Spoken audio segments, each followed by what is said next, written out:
You are now listening to Sir Inc.'s The Experience Podcast, where we talk about anything and everything King. Now, this podcast is catered to those that are 18 and above and may not be suitable for work, or as we like to say, NSF.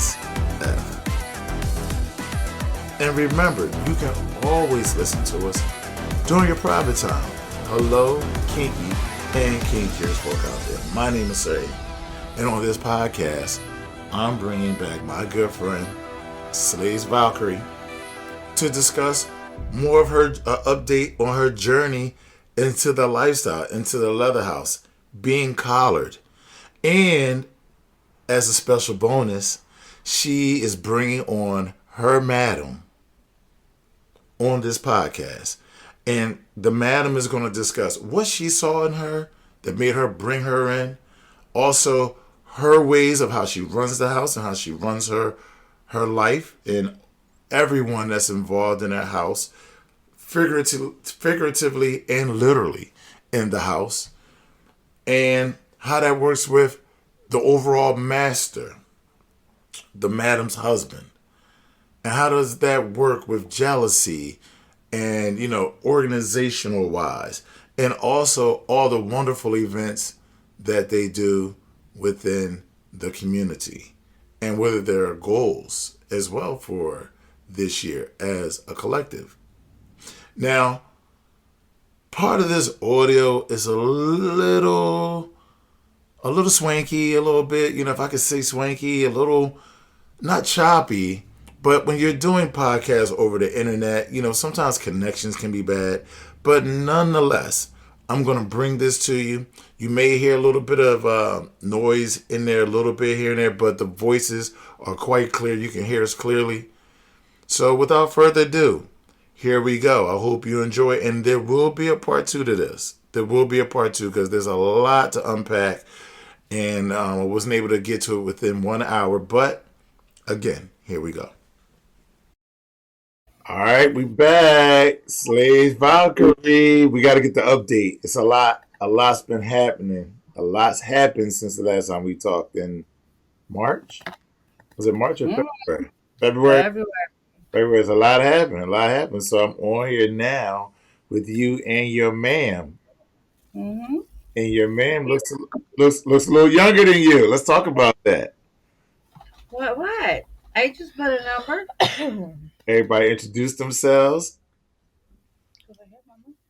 Hi, I'm Mama Celestia. I am 32. I've been in the leather lifestyle since 2011. I am an M-type.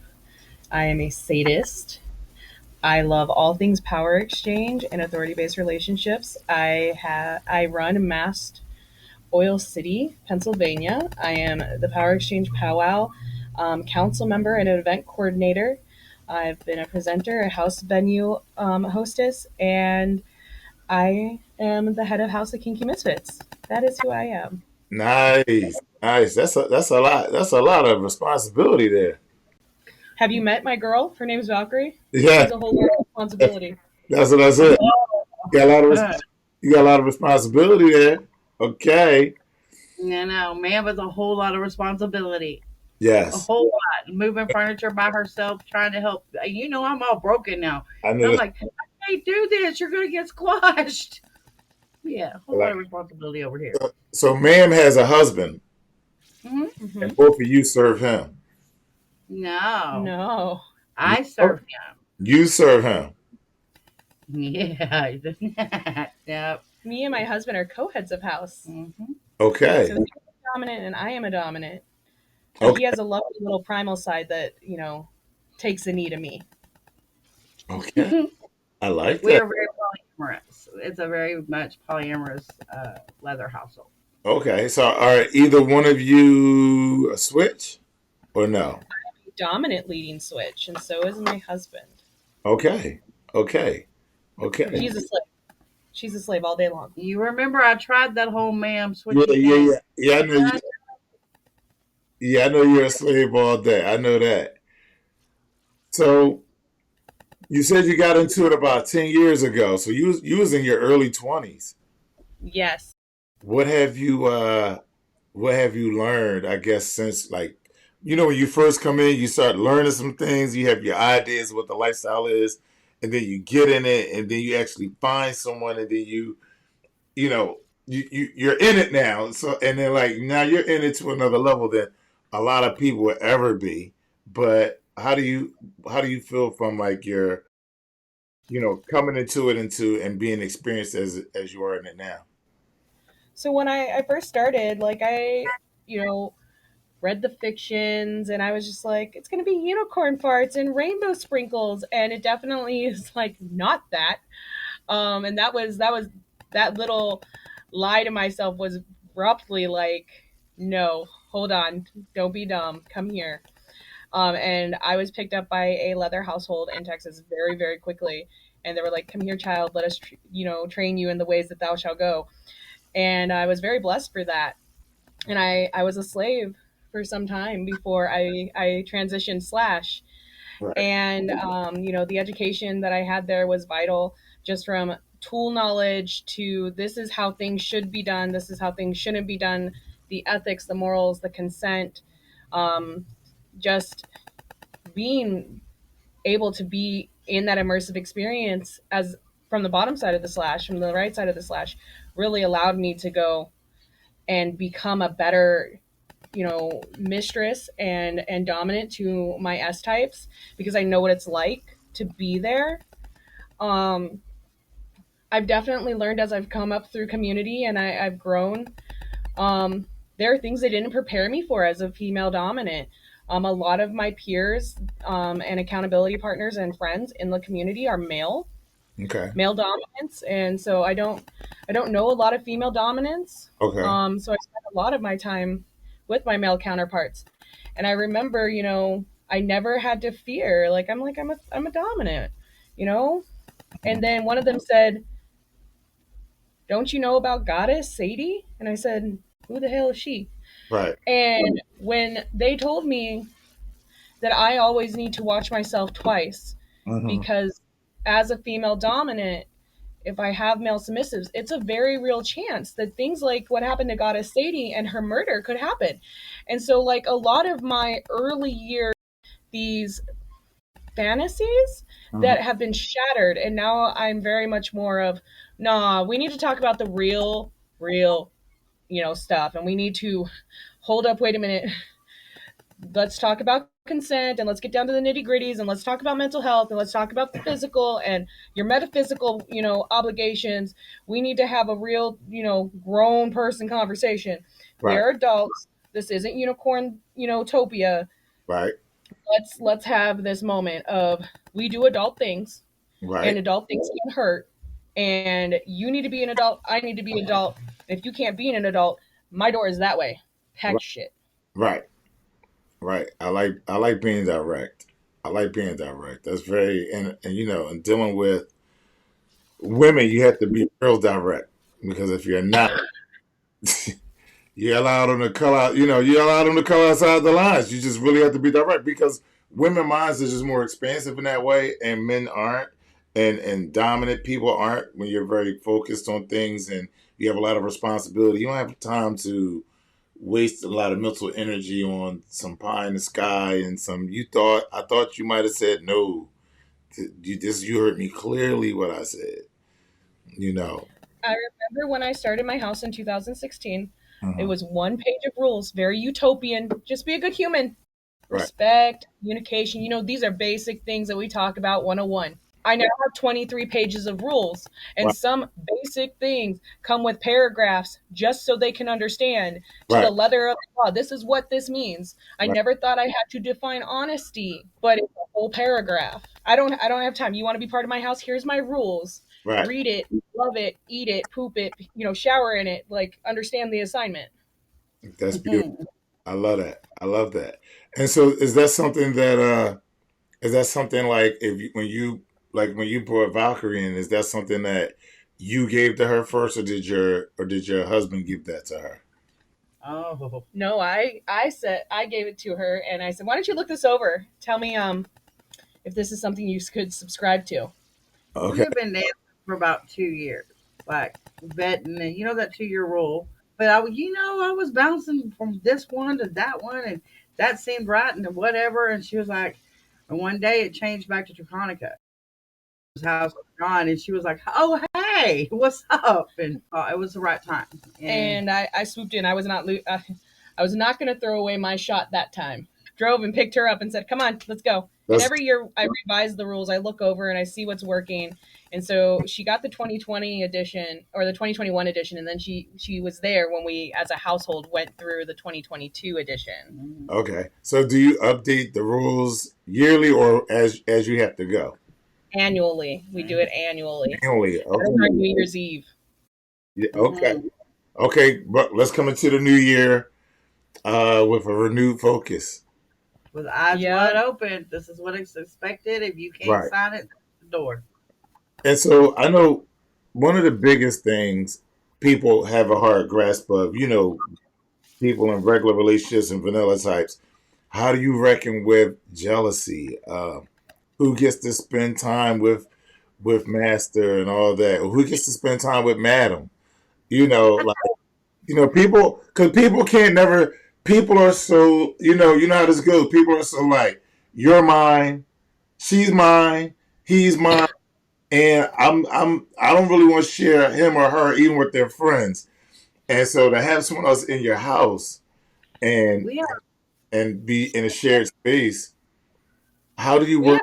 Best types, and so the way that I do it is, mistress and master want to spend time with is who we're going to spend time with. If you want that time, do things to show that you're worthy of that time. And I hate to put it that way, but that's how it is. Right. Like if you're going to be, if you're going to do dumb shit, you're not going to get shit. Right. I hate to be that way, but I don't have time to hold someone's poor behavior and reward them. Right. Show me that you can do what you need to do and you will be rewarded. You want to shower with mistress? Guess what? Make sure your chores are done and show me that you can shine in service to me. And then you can take that shower with mistress. Otherwise, I'm going to pull the puppy who's doing the good job and take him upstairs and give him a bath instead. We get, he's going to get the naked time with ma'am. Or she goes to the tub with her whole girl out of the blue. Yank, ma'am, just right in the tub. How are you? I give my time where I want to give my time. Now, they all get community time, like we're all together all the time. Okay. And twice a week we sit down and we have submissive house class, and they're all with me, and it's usually just me, because Sir Jeep is at work for the most part. Oh God, he would kill us. Well, not us, not this one, but there's a lot of but we call the lack of jealousy or whatever, it's called compersion. And me, I love it. I love to see my partners happy with another. Like I'm probably one of the house that I don't get jealous. It's compersion, and people who are jealous in this household specifically don't last long. Right. You have to be okay with sharing because nearly everything is shared, from the bathroom to the kitchen to the bedrooms to you're lucky if you could take a shit by yourself. So I heard you mention take the pup upstairs and bathe him. Now some people may think the pup is a puppy. He is puppy. He is puppy, but is an actual human being. He is an actual human being. Because for some people have to hear that the nickname is Pup. So why is his nickname, or why is his name Pup in the house? So he identifies as a wolf. Okay. That is his animal in pet play. Okay. He also has 48 inches of hair that I use as his leash. Wow. And when he does appear on our video podcasts, he always wears his pup hood. And if you could anthropomorphize a puppy into a human, that is him. Just the way he kind of tilts his head sometimes and his eyes twinkle and he moves. It's very canine. And he learned, they say you can't teach an old dog new tricks, and he's 40, but he's definitely a puppy and he learns a lot of new tricks really quickly. He's very teachable. He's also the other dominant for me. Okay. He's a switch. So I'm the captain, which I mean I'm the command level, like I'm an alpha slave. Okay. And the way our house is set up, I'm command level, and then he's actually alpha pup.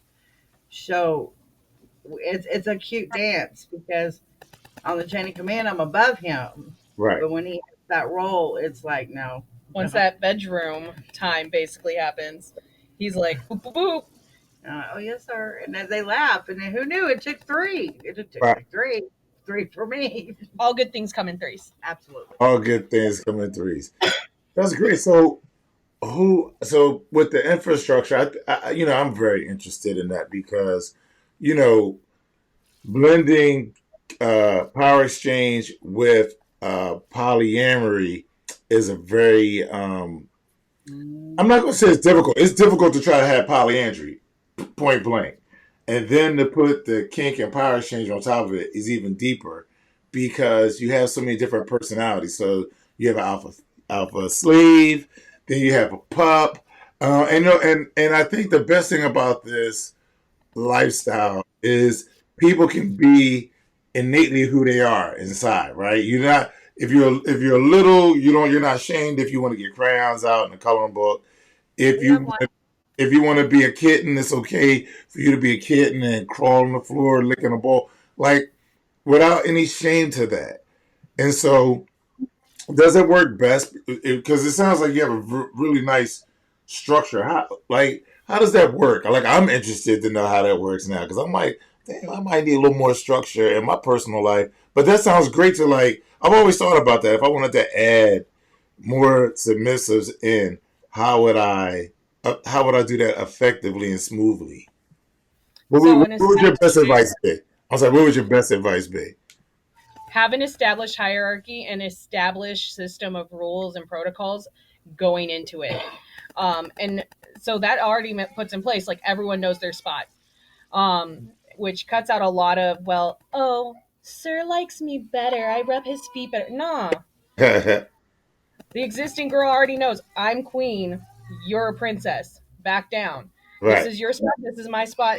It doesn't make us any better or worse, but you have a place in the hierarchy. Mind your role. Right. It is very complicated, and I won't want to say complicated. It's complex. So I often tell people this isn't addition; it's multiplication. Okay. So it's not 5 plus 5. It's like 5 times 5. Right. Because my relationship with her is different from her relationship with Sir Jeep versus her relationship with with Puppy. Mhm. But in the return, like how she views our relationship is vastly different. Like I am her primary owner, Right. and she is my captain slave. So yes, she is my first girl. So, Right. but my primary partner will always be Sir Jeep. Right. So in that mixing pot, it's multiplication because it's how each individual identifies within the relationship towards each other and back and forth. And then we have the community, the family unit of the relationship as well. And that looks much bigger. So I'm the admiral, and then my vice admiral is Sir Jeep. Um, we have a rear admiral who's Master Necros, um, Captain Valkyrie, and then we have Alpha Puppy under her. Then we have our betas who are Ira and Miska, and then we have two ensign slaves, Slave Sin and Boy Zadist. And it goes like that. And then we have students that are members of the house at this point due to their loyalty and their time in, Right. and they are my lieutenants. Nice. Now all these people live with you though, because like for people that don't understand, right? They'll hear you say house, and they'll think, they just automatically think, oh, everybody's living in a house. No, no, like a house is your group, and so when we say So, house, this is your group of people. Because there's people out there like all those people live in a house. Sometimes, and sometimes, sometimes yes, but sometimes a house is just a term for your group, your family, your group, mm-hmm. and how you guys are conducting yourselves in your hierarchy. It doesn't necessarily always means that these people live together, but they do a lot of communion together. So my students do not live with us. Okay. All 6 S types live with me and Sir Jeep, and Master Necros is actually in Ohio. So the bulk of us actually do live under the same roof together. Wow. Okay. You have to have order. You have Yes. you have to have rules. Do you find as a dominant pleasure in administering rules at because it can be taxing. Do you find it exhausting at times, or do you revel in the challenge of keeping things in line as much as you can? Okay, I'm going to put it to you bluntly, and I'm going to speak of Valkyrieism. I'm sure she said this plenty of times. Brats. Right. I'm not a brat tamer.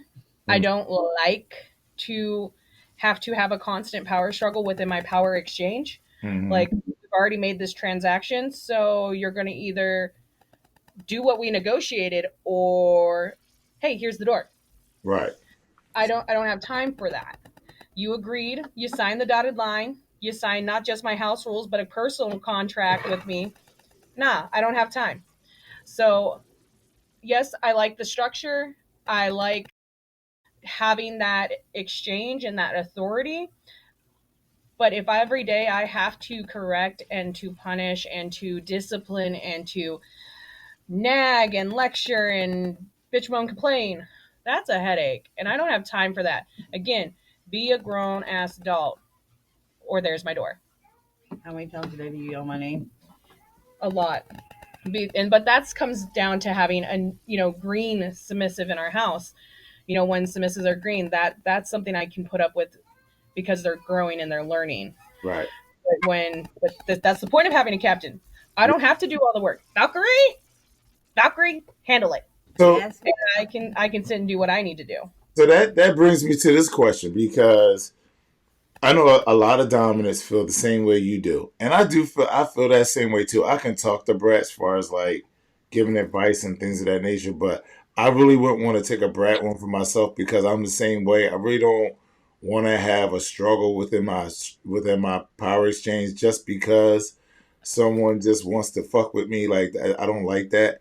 But there's not a fight or battle, but there's always this conversation of, are brats really submissive, or are they part of the lifestyle but not submissives in the lifestyle? In your opinion, because Michelle Fegatafi feels as though, hell no, brats are not submissive. She wouldn't consider brats submissive, even though she considers them part of the lifestyle of kink and BDSM, but she doesn't think they're truly submissive. Well, my first, thought process is, first of all, brat is a descriptive word, not a role title. Okay. So even a dominant can be a brat, and trust me, I know a lot. I can be bratty within a scene. Okay. So there's that. One of my slaves, Slave Sin, she can be bratty, but it's controlling it. Mm-hmm. So she knows when I give that look, we don't mess, we don't play. Right. It's, I'll let her out, I'll let her play, I'll give that leash, that slack. But the moment I look at her, she knows. Brat goes back away, ma'am's done playing. Mm-hmm. So I believe, under the right circumstances, submissives can be brats. I think it's healthy, to have that level of sassiness. It shows that you're comfortable with your dominant. Mm-hmm. But there's a healthy way to do it, and then there's being disrespectful. Right. And like I said, brats, dominant or submissive, it could go either way. Just know that there's a line between being a sassy brat and being downright disrespectful. And that's my line. And you never hear of anyone, you're the first person I've interviewed, and we've had this conversation about brats, that have said that dominants can be bratty. Oh my God, dominants can be bratty? Really? Right. I wonder if I can be bratty. I wonder if I'm. Yes, sir. Yes, sir. I've known you for 10 You years. think I can be bratty? Yeah, I can be bratty. I gotta think about that. You're gonna make me think about this when we get off of here today. I always make you think. I always make you think. Right. But So absolutely, we all have that. We all have that. Her laugh. I mean, how many dominants go, did that hurt? Oh, I didn't feel a thing. hey, Like, right. that's bratty basics. Right. You know, The funny part is just what you said. It's okay to be comfortable and sassy and snarky with your dominant or your submissive, but when you're just causing problems just to cause problems, that to me speaks more to something else than it does someone being bratty. Some people can be a little bratty for attention, which is understandable. How you go about getting that attention is a little different. There's levels to that. But I think a lot of times there's women, there's submissives that just are not agreeable, and they want to use the banner of brat to say you have to put up with me because I'm submissive to you. But this is what comes with me. I'm going to be a disruptor. I'm going to be a malcontent from time, when I feel like it. No, that's what vetting's for. There's a reason that there's vetting for one, and for two, um, it's within the dominant to figure out what's within their wheelhouse. I absolutely know that I cannot handle someone who's malcontent and like that level of be needing behavioral modification. Mm-hmm. Like I need you to be an adult. If I have to teach you how to be an adult because you're that much of a brat or you're that malcontent or um Maslow hierarchy of needs malnourished, then I need you to go to therapy. I need you to go find a professional. I need you to handle your own shadow work and then come talk to me, a couple years down the road. Because that's not my job. I'm not a therapist. I'm not a mental health or medical professional. Go find one of those. I'm Yeah. here to do grown ass people shit. Yes. Yeah. So what would be so what is your vetting process? Let me ask you that. I know you said you known Valkyrie for a long time, and when this opportunity opened up, you said, "Come on," and you went and got her. But what do you or did you or what do you look for in someone that you would consider being a part of your house? Intelligence. They have to have that intelligence and that drive for education. I look for people who advocate towards mental health and wellness, even from within themselves. I look for people who want to do something and make a difference. I look for someone who is doing grown work. Like you got to be grown. Like that's my main thing. Be an adult. I also look at if they're gonna mesh with who was already here. So within vetting Valkyrie, I was already looking at, she's gonna be really great with Puppy, and she can connect here with Slave Sin, and she can connect here with Miska. So are they gonna mesh? Because something we say in the house is we can't make your siblings love you. Right. And But I bet it was them too. yeah, and you vetted with them. She reached out specifically and talked to every single one of them and hey, how you doing? Let me get to know you. And that was a key point for me of going, yeah, this one. Because she did reach out and she was so forward. And Puppy was very similar. Like when he came in to just kind of get the experience and start learning before we even entered dynamic officially, he would talk to Miska and to Sin and to Ira, and those were all very vitally important things for me to see that they would interact with others. Right. If you can't interact with the others in the house, that's going to cause a problem. Right. And the less problems I have makes me a happier mistress. Yes. Yes. Yes. It's funny you said that. When I joined a group of guys to teach on the road in my hair profession, when I joined the group, I called each and every person up and introduced myself. I think that's important when you come into to make that initial connection. And you're right, and that deals with someone that's coming with their cards up with no ulterior motives, and just saying, "Look, this is who I am." You open up the door for good communication. You make yourself approachable. I think that definitely makes someone like that a valued asset, because you need that. You need someone that can be approachable, in your life or in your group, in your social group. You need approachable people. She also reached out to prior people that knew me in the community back in Atlanta, all that other Right. stuff, and got a touchstone on me, even the good and the bad. Yeah. We all grow and we all change. Mm-hmm. Uh, I checked in with a good couple of people to kind of see, like, okay, this is her path. Let me look, Right. because at her like, I don't care what anyone says. We all have at least one person who's gonna say something negative Hell yeah. about it. So I heard the negative, and I heard a lot more positive. And I always take it with a grain of salt when I hear things like, okay, what's in it for you that you're telling me? Right. But I listen because, if those problems arise later, I know that I've heard it, Right. you know. And to the credit of the community, like, they didn't slam her. They Right. said things change. Right. But I've grown a lot in just the 12 years that you and I've known each other. Yes. I've grown a lot, like a lot, and definitely arrived. I've found where I needed. Good. And that's what it's about. And that's another thing that I talk to people about. Like, stop looking for a dominant or stop looking for a submissive. Like, it's all about yourself first. You have to work on who you are as a person. And I can be a dominant without a submissive. It's just I'm you have to work on all those things.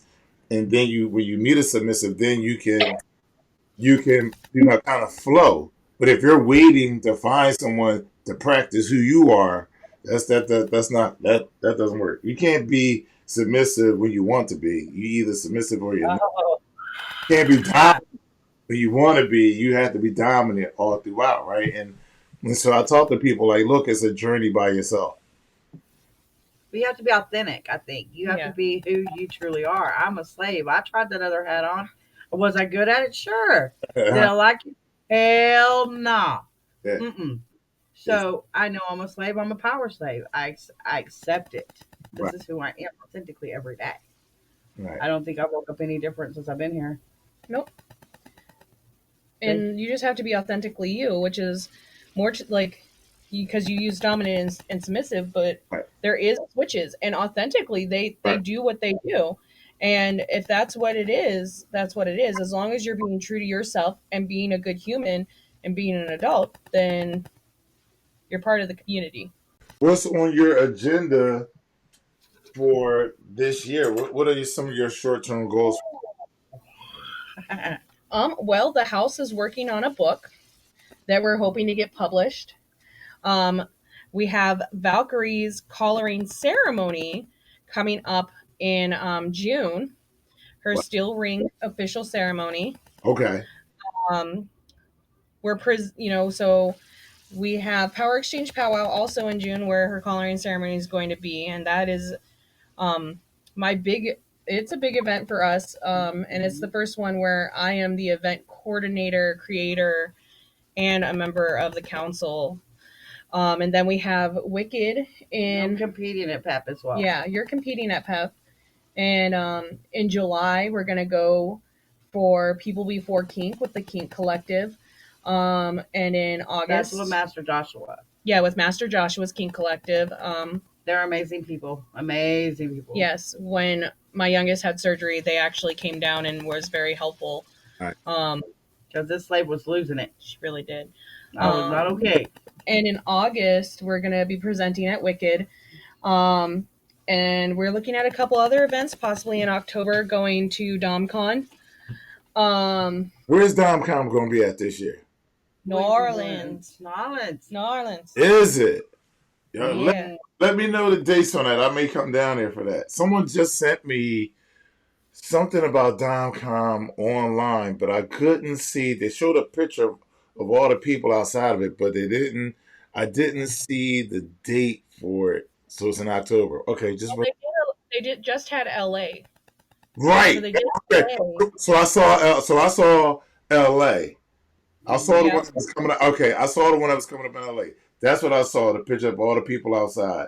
That was LA. Okay, so the next one is going to be in October. Mm-hmm. We had wanted to go self. We don't know if it's going to fall. I think it's going to be too much. Okay. It's like the weekend right after PEP, and that sounds like a horrid con drop. Now, I would love to go to LLC. I don't think we'll get to do it this year. We have been offered to come to Folsom Street Fair, which I've already went there once. So, but we've been offered that as well. Cool. So that's pretty much our projection. Nice. of events this In year the thus next far. 5 years, though, we plan on going for Master Slave. Yep. And I'm so excited.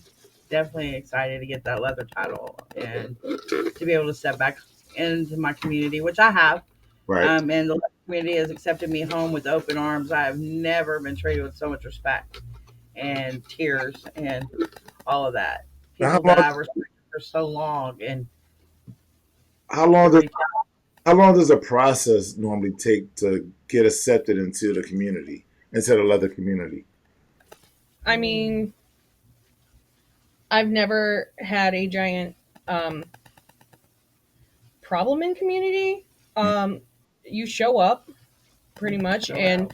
you show up and show out. Like, be a decent human. If you're a decent human, you shouldn't have problems in community. Right. Hashtag don't be a dick. Now, Don't there's always going to be drama. right. I say when the weather turns, drama starts. Right. You know, everyone's got to act a fool when the weather gets good. There it Honestly, is. You know, there's going to be someone with hurt feelings and whatnot. But honestly, if you have the reputation and you've done your own hard work, you shouldn't have problems in community. Hmm. You know, even if someone opens their mouth and says something, people are going to look at the fact that, look at what this, you know, is this true? Right. And what has this person, what is this something we can see from this individual, especially when there's someone in good standing and someone who's done the hard work to get where they're at. Um, so I don't know. Like, I was very instantly accepted with open arms. Like, I just showed up and they were like, "Hey, welcome." hmm that's how it Right. was when I went to my first leather event. I was like, oh, It was I like, fit. right. I'm home. Right. Hey. It really was kind of like, oh, this is a big old family reunion, and I didn't know I had this many cousins, brothers, uncles, sisters, you know, Right. whatever. But apparently I do. So it's always been just super accepting. I don't think there's like this huge like, oh, you must stand in a corner for 6 months and parade around in a jockstrap. But hey, if that's what you What? need, Didn't or didn't. I mean, I just showed up and the Fuddruckers, and they're Right. like, "Hi, welcome." Right. So people can get that out of their mind, like you have to do some like hazing or something, to be a part of. No, this is not a sorority. This is a Right. family. Something totally different. Now, do I haze my siblings? No. Do I give them a hard time? Sure. That's my Right. I job. mean, you give them tough love. I go, yes. Sometimes Right. it's really tough. No, leather has always been everything I was. You remember when I found leather and mama didn't help me into it and put the boot in and da da da da da. Hmm. And I couldn't imagine myself in anything else. The community works, what they do for just the community at large, Right. humanity. Remember when I did Habitat for Humanity after Katrina? That was huge for me. But that was really important when the baby had his surgery. Community reached out. We had shield walls. People all of a sudden we had Amazon on the front porch Yeah. every day, every day, every day. But And even in that, we were able to serve the community back. The master Eli's House of Ra, they have Ihor Gives Back, and they go into the community and they give toiletries and clothing and whatnot. And I said, hey, I have all this baby stuff that I he's grown out of. I don't have a purpose for. Right. Can you take this to the shelters up, wherever you go to, Right. disperse it, so you let it serve, go further and serve. And so I transitioned that all to them, and they sent it out to even all the way to South Africa. Mhm. So Oh. it's that community being able to serve in just that little way, even while I was being served. That's family. Right. that we were family. It wasn't. And let me tell you, this is like a master who I've always looked at and went, "Oh," and here he is, and he's like, "No, we're equals," and I'm like dying. Right. What? Right. And Pat, no, baby, we're equals. Just call me. What? It was very hard, but that's exactly what community is. Yes. And I reached out because I was worried that if something had went wrong, I would break, and I couldn't be here for my siblings. Right. So I needed a dominant force here to pick me up so I could break. And that's exactly what they did. It was amazing. I've never seen the outrage like I had seen. Right. And it reminded me why I did leather and why leather is so much part of me. Right. That's where I belong. I mean, I love the kink community, you know that, and I've taught for years, and a kink aware professional. I've done all that, but leather is where it's at for me. Right. Like that's home. So let me ask you, madam, do you think the lifestyle? I ask everybody this. There are some of the old guard that think the lifestyle needs to go a little bit more underground again, opposed to the expansion of it through social media with so many people jumping in. And sometimes some people don't want to call them fakes, but they're just novices. But of course, novices present themselves sometimes as being knowledgeable and experienced. Do you feel as though the lifestyle needs to go a little bit back underground, or do you think keeping it where it is and making it better in the open space? Let me say that. Okay, so I'm actually gonna give you an analogy. Um, I don't know if you watch Disney, Okay. but we're gonna talk about Cars. Okay. So in Cars 3, we got Lightning McQueen. Mm-hmm. He's now a veteran racer. He was trained by an elder racer, Doc Hudson. But now these next gen racers are coming out, and oh, are they full of themselves? And get out of here, Grandpa! Mm-hmm. And what's wrong, Slowpoke? And so he's trying to reinvent and like how to stay relative. And there's this trainer that he meets, Cruz Ramirez, and she trains race cars, but she's not a race car. Okay. And she's got all this book knowledge and all this, you know, backdoor knowledge in a way. Like she can put you on a simulator and show you how to do the things. She's got training methods, but she's never done it herself. Right. And McQueen's not having any of this. He's like, no, I got to go back to the roots. I have to go back to the roots. I got to get back to the old ways of doing things, and that's going to make me be able to beat this next gen racer. Right. And in that, he became the elder, teaching the next generation. So I think when I hear the old guard, new guard,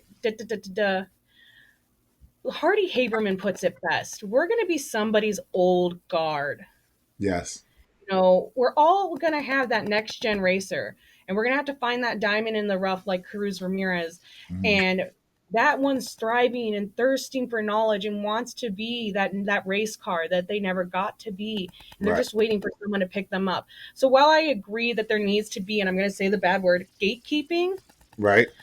I feel there does need to be gatekeeping. And I feel like we do need to vet a little bit harder. And we do need to, check some IDs a little bit harder. And we need to make sure we're letting in people that are safe, that aren't felons or pedophiles. Right. That we're keeping our spaces safe. But we have to understand that the world is evolving. Right. We have to use things to our advantage.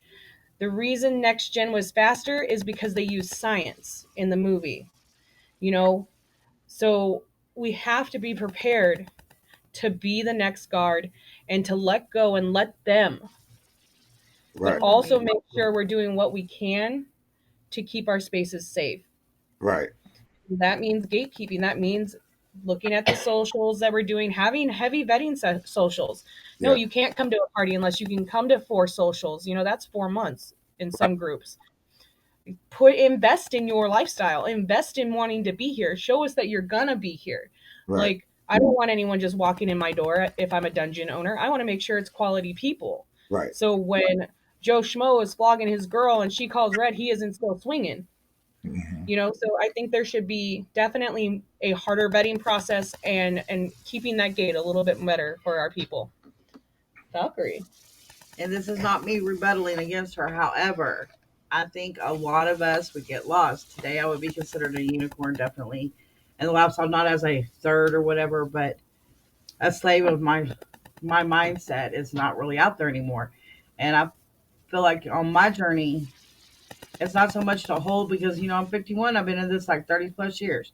Right. So it's not old guard. It's finding a way to meet in the middle and keep our traditions and our rituals and remember the ones that went before us and died so that we could do this. Right. Remembering that, not letting it go and still like keeping that, but growing together, evolution kind of maybe, but meeting in the middle and keeping a little bit of the old because it worked.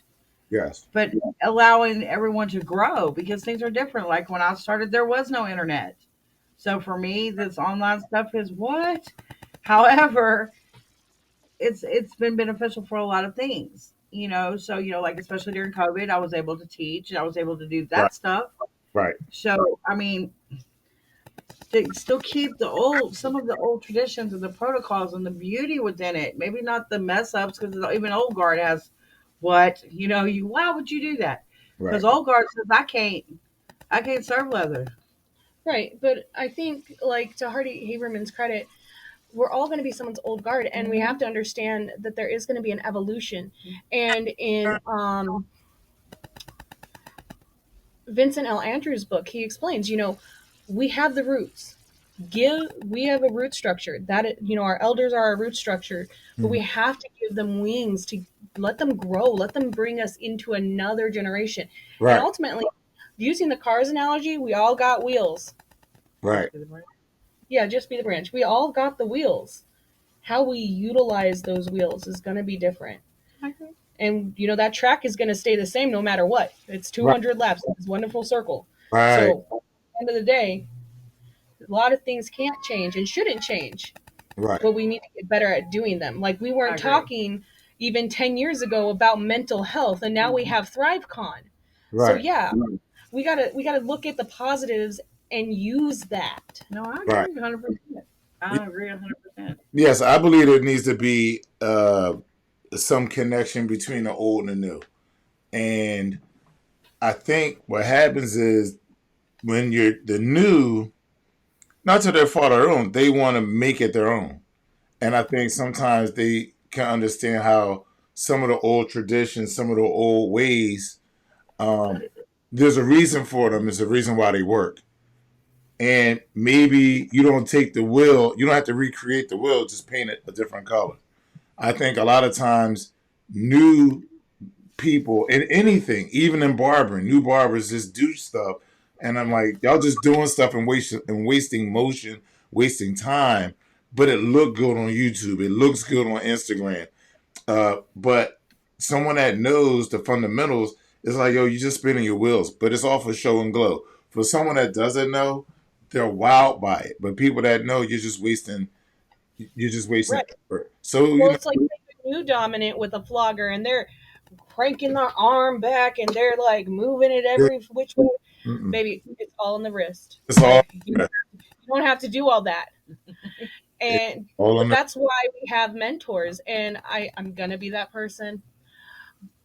The problem between our older generation and our newer generation of lifestylers is we've all heard on either side of this battle the bickering and the bitching.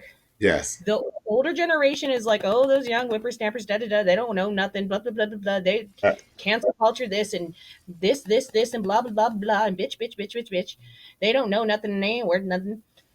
How can you do this and you're only 19? Okay, valid points, sure, cool.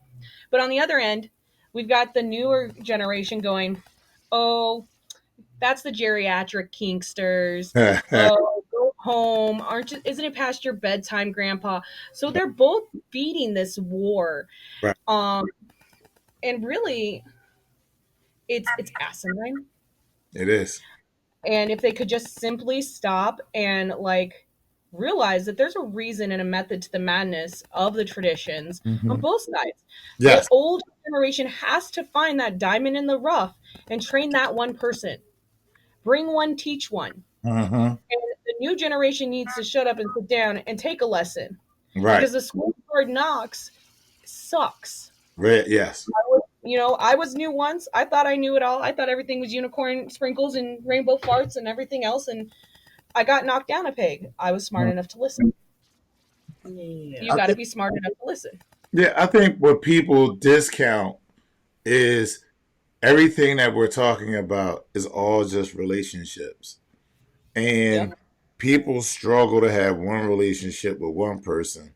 And when you get into having a community, having a house, you're dealing with multiple people. So it's really about working on, don't discount the old guard, don't discount the new guard, because we need all that to be better at communicating to one another in today's times, right?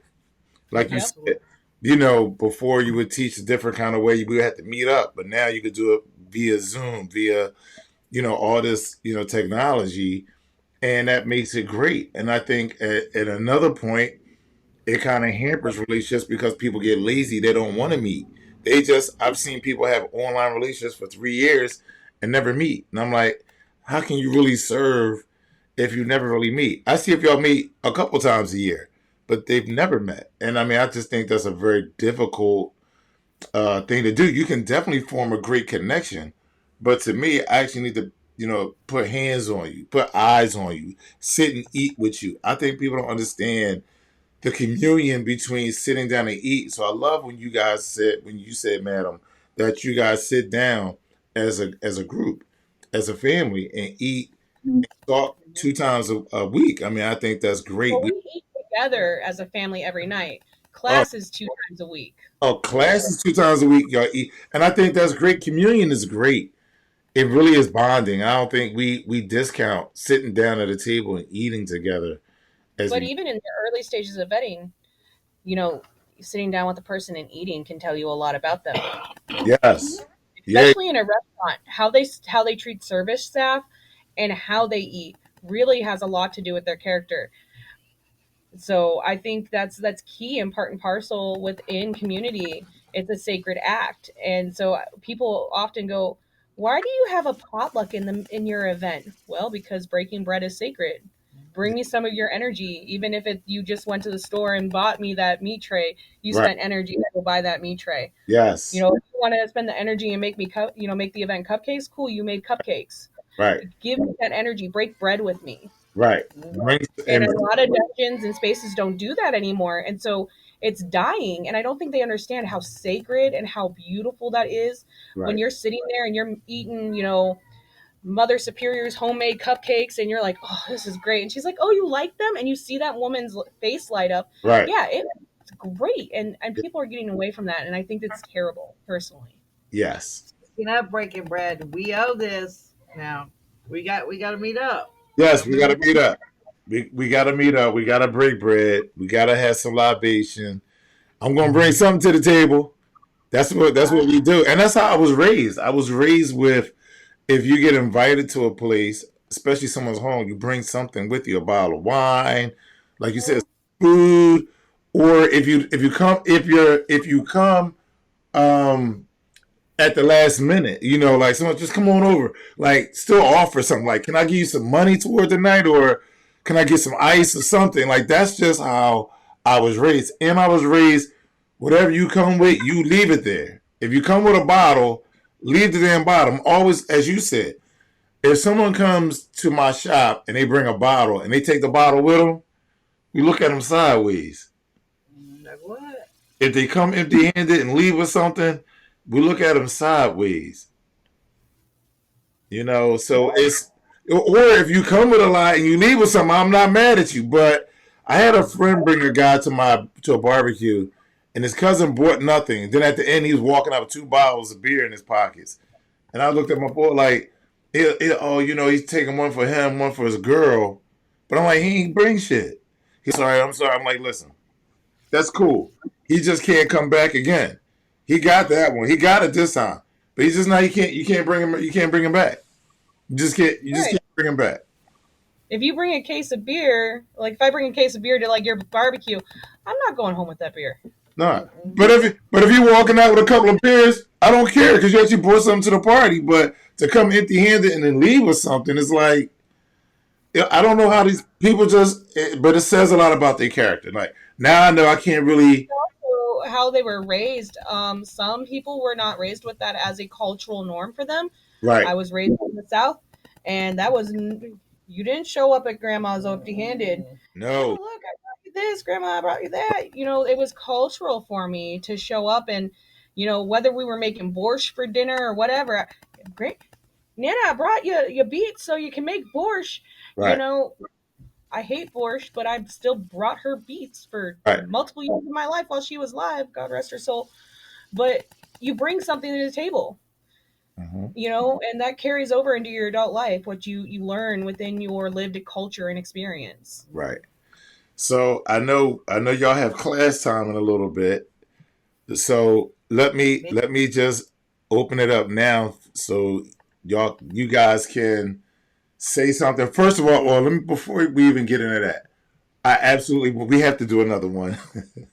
We have to do another one. I know. I have you maybe next week because the week after that I'll be away. So maybe we do another one next week and talk about so really dig deeper into some more specific things, especially with the. I think dominants need to hear how they need to run things, like and the importance of it. Like I really, and coming from you, with coming from a female dominant is great. And I tell guys, you can learn so much from female doms. You can learn so much because a lot of times in today's times, men have been raised to respect women differently, and we don't know when to really be authoritative and when not to. We really don't even understand how women think, but women know women, and so women will be already on top of stuff. Like, you know what? We're going to cut that off at the root. But so I really want to talk to you again about that. But but I'm going to open it now for you guys to just, leave some comments for the audience, and then I'll do some closing remarks. Well, I'm actually going to comment about that female dominance thing.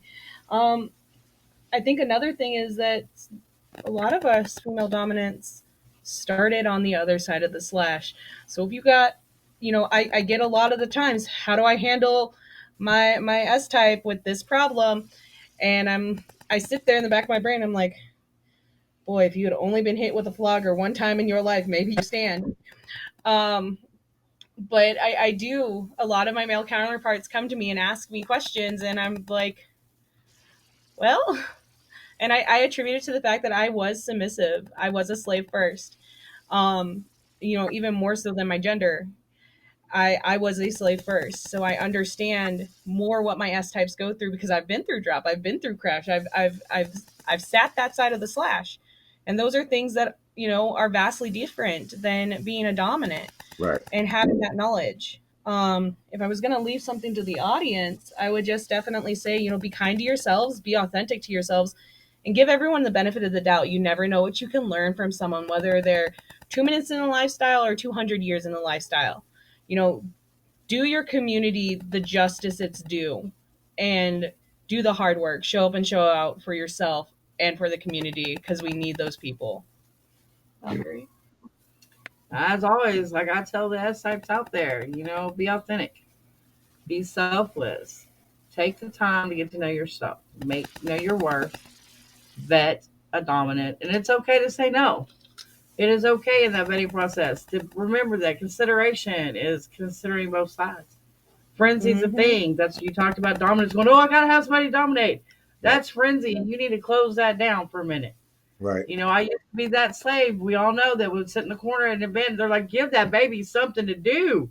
Mm-hmm. Well, after years and years of this and doing the hard work, and I did my shadow work, and I paid my penance for my sins within the community and being back, educate yourself. Be smart, but educate yourself Yes. and take that time. Take that time to enjoy it because before you know it, it's over. Before you know it, it's over. And then all that hard work and all that suffering and all that you did, this is what you end up with. Right. You asked, how do I serve someone 20 years my younger? How that happened? I think you got your answer. That's why I shut up through this whole podcast. Right. You now Right. see Structure. that's how that happened. Life gives us I, what we need. my surrender deserved the best, and I Yes. got it. I Yes. got it. Yes. All right. So before we go, just where, because I know you guys have a page. I like your page, but can you tell them where they can find y'all on social media? And number one, and real quick, you're about to have an official collaring ceremony in June, but Yes. there are pictures of when you first got collared on the page. Yes. So, me and Sir Jeep and Master Necros all agreed that Valkyrie's loyalty and her service since being in the house, the sheer amount of work, the love and dedication, um, everything she does from a place that is so pure. And especially through our hardest battle, yet as a household with the youngest, she earned it, hands down, 100%. And we were actually, me and Sir Jeep were in the hospital. And Jeep said, you know, we need to lock that collar in. And I said, cool, click, ordered. It will be here on this day. And I think it was this, we were home that day. The day that we came home, we placed it on our neck. And I said, we're going to have the official ceremony. Yeah. It was the next day. It was the next day. I was in the playpen, remember? Yep. And I told you, get out the playpen. Mm-hmm. Come here. I didn't warn her about anything, let her know, given any hints. And I said, we're going to have the official collaring ceremony still at PEP in June. Beautiful. But this is yours. You earned it. And it don't come off. And it's special to me because it's the rainbow, which is her collar when she was in slavery. No one else has one that looks like this. So to know that she found me worthy within the way she served. Right. Because I knew her as who she was in Texas. Like, right. I knew who this was. I didn't know this who it was. Right. I was honored. And, like, it brought, you know me, but it brought me to tears. Yes. I was just being me. Right. Like, the only way I need to be. Right. But I'm very honored. I'm very honored to serve this house. I bless way more than I deserve. And I'm happy for you, my friend. From knowing you for all these years, I'm very, very, very happy for you. And I'm very happy, and it's a pleasure to meet Madam. A pleasure. I hear a lot about you. She hears a lot about you.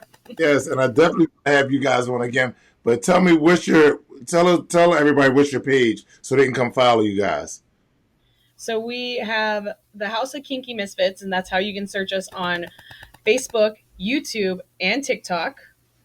We have our podcast, our writings, many members of the house write on our YouTube. There's any amalgamation of us in different video podcasts on our YouTube, and then any number of us can show up on our TikTok. So cool. That is our outreach there. Perfect. Social medias. Yeah, I did not know you guys on YouTube, but I will catch you guys on YouTube. I'm on YouTube. I've been doing more on YouTube, but I'm going to subscribe to you guys today and lock that in. And we'll talk again about doing another one. Mm-hmm. Okay, cool. And I'm Slave Valkyrie everywhere else. So, like, Facebook, I'm on TikTok as well for Life of a Slave. I'm still there too. They can always find you on my page, on my Good Morning post. That's where we're at. Good morning. Good morning, sir. Good morning. So my audience knows where they can find me, Sir INQ, on everything: Instagram, Facebook, Twitter. They can follow the community on kinkspace.net. Don't know how long that's going to last. Maybe to the end of the year, then we'll phase into something else. And they can catch me on YouTube and all podcast platforms. And I appreciate you guys for being here with me. And you guys will have a part 2 to this. We're going to delve. I got to dig into this dominant mind over here. I need to.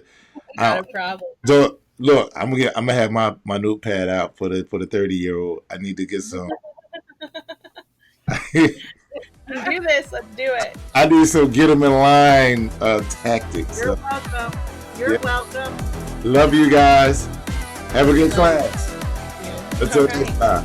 Peace.